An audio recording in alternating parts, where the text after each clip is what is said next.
சில காரியத்தை ஆண்டவர் உடனே செய்யாம கர்த்தர் பொறுத்து இருக்கிறதற்கு காரணம் ஏதோ ஒரு நோக்கம் உண்டு. அது உங்களுக்கு நல்லாதான் அமையும், அது சரியாகி உங்களுக்கு சேரும். நீ அவசரப்படாத மகளே, மகனே, நீ அவசரப்படாத.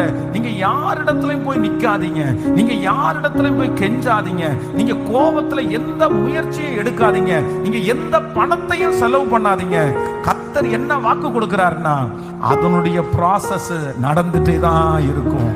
உங்களுக்காக அது முடிகிற வரைக்கும் அது அமைதியா இராது.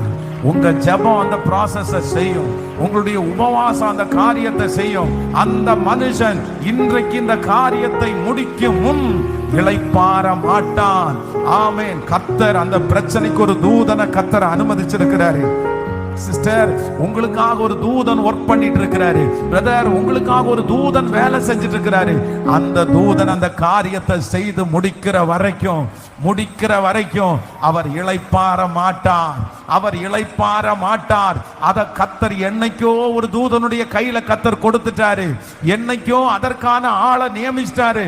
அந்த வேலை நடந்துட்டு தான் இருக்குது, அந்த காரியம் நடந்துட்டு தான் இருக்குது. நீ பொறுத்துரு, நீ பொறுத்திரு. ஹல்லேலூயா. Download ShareChat.